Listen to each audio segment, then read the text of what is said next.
মহারাজ যুধিষ্ঠির বললেন, হে কৃষ্ণ, আষাঢ় মাসের শুক্লপক্ষের একাদশীর নাম কি? এর মহিমাই বা কি? আমাকে কৃপা করে বলুন। শ্রীকৃষ্ণ বললেন, ব্রহ্মা এই একাদশী সম্পর্কে দেবর্ষি নারদকে বলে গিয়েছেন। আমি সেই আশ্চর্যজনক কথা আপনাকে বলছি। শ্রী ব্রহ্মা বললেন, হে নারদ, এ সংসারে একাদশীর মতো পবিত্র আর কোনো ব্রত নেই। সকল পাপ বিনাশের জন্য এই বিষ্ণু ব্রত পালন করা একান্ত আবশ্যক। যিনি এই পবিত্র পাপনাশক এবং সকল অভীষ্ট প্রদাতা একাদশী ব্রত না করেন তাকে নরকগামী হতে হয়। আষাঢ়ের শুক্লপক্ষের এই একাদশী শয়নী নামে বিখ্যাত। শ্রী ভগবান ঋষিকেশের জন্য এই ব্রত পালন করতে হয়। এই ব্রতের সম্বন্ধে এক মঙ্গলময় পৌরাণিক কাহিনী আছে, আমি এখন তা বলছি। বহু বছর আগে সূর্যবংশে মান্ধাতা নামে একজন রাজা ছিলেন। তিনি ছিলেন সত্যপ্রতিজ্ঞ এবং প্রতাপশালী চক্রবর্তী রাজা। প্রজাদের তিনি নিজের সন্তানের মতো পালন করতেন। সেই রাজ্যে কোনো রকম দুঃখ, রোগ, ব্যাধি, দুর্ভিক্ষ, খাদ্য অভাব অথবা কোনো অন্যায় ছিল না। এইভাবে বহুদিন অতিবাহিত হলো।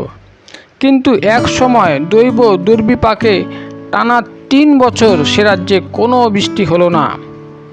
দুর্ভিক্ষের ফলে সেখানে দেবতাদের উদ্দেশ্যে দান মন্ত্রের সাহা, সধা ইত্যাদি শব্দ বন্ধ হয়ে গেল। এমনকি বেদ পাঠও ক্রমশ বন্ধ হলো।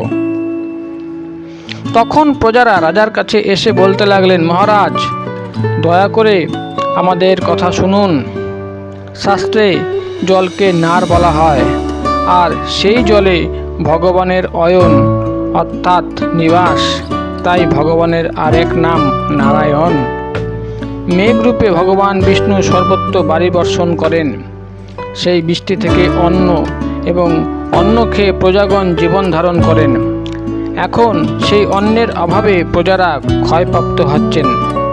অতএব হে মহারাজ, আপনি এমন কোনো উপায় অবলম্বন করুন যাতে আপনার রাজ্যের শান্তি এবং কল্যাণ সাধন হয়। রাজা মান্ধাতা বললেন, তোমরা ঠিকই বলেছ। অন্ন থেকে প্রজার উদ্ভব, অন্ন থেকেই প্রজার পালন। তাই অন্নের অভাবে প্রজারা বিনষ্ট হন, আবার রাজার দোষেও রাজ্য নষ্ট হয়। আমি নিজের বুদ্ধিতে আমার কোনো দোষ খুঁজে পাচ্ছি না, তবুও প্রজাদের কল্যাণের জন্য আমি আপ্রাণ চেষ্টা করব। তারপর ব্রহ্মাকে প্রণাম করে রাজা সৈন্যসহ বনে গমন করলেন। সেখানে প্রধান প্রধান ঋষিদের আশ্রমে ভ্রমণ করলেন। এইভাবে তিনি ব্রহ্মার পুত্র মহা তেজস্বী অঙ্গিরা ঋষির সাক্ষাৎ লাভ করলেন। তাকে দর্শন মাত্রই রাজা মহা আনন্দে ঋষির চরণ বন্দনা করলেন। মুনিবর তাকে আশীর্বাদ ও কুশল জিজ্ঞাসা করলেন। রাজা তখন তার বনে আগমনের কারণ সবিস্তারে ঋষির কাছে জানালেন। ঋষি অঙ্গিরা কিছু সময় ধ্যানস্থ থাকার পর বলতে লাগলেন, হে রাজন, এটি সত্যযুগ। এই যুগে সবাই বেদপরায়ণ এবং ব্রাহ্মণ ছাড়া অন্য কেউ তপস্যা করেন না। এই নিয়ম থাকা সত্ত্বেও এক শূদ্র রাজ্যে তপস্যা করছে। তার এই অকার্যের জন্যই রাজ্যের এই দুর্দশা। তাকে হত্যা করলেই সকল দোষ দূর হবে।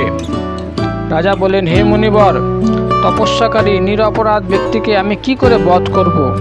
আমার পক্ষে সহজসাধ্য অন্য কোনো উপায় থাকলে আপনি দয়া করে আমাকে বলুন।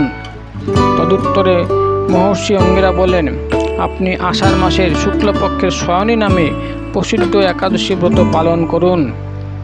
এই ব্রতের প্রভাবে নিশ্চয়ই রাজ্যে বৃষ্টি হবে। এই একাদশী সর্বসিদ্ধিদাত্রী এবং সর্ব উপদ্রব নাশকারিণী। হে রাজন, প্রজা ও পরিবারবর্গ সহ আপনি এই ব্রত পালন করুন। মুনিবরের কথা শুনে রাজা নিজের প্রাসাদে ফিরে গেলেন। আষাঢ় মাস উপস্থিত হলে রাজ্যের সকল প্রজা রাজার সঙ্গে এই একাদশী ব্রতের অনুষ্ঠান করলেন। ব্রতের প্রভাবে প্রচুর বৃষ্টিপাত হলো। কিছুকালের মধ্যেই অন্নের অভাব দূর হলো। ভগবান ঋষিকেশের কৃপায় প্রজারা সুখী হলেন। এ কারণে সুখ ও মুক্তি প্রদানকারী এই ব্রত পালন করা সকলেরই অবশ্য কর্তব্য। ভবিষ্যত্তর পুরাণে যুধিষ্ঠির শ্রীকৃষ্ণ তথা নারদ ব্রহ্মার সংবাদ রূপে এই মাহাত্ম্য বর্ণিত হয়েছে।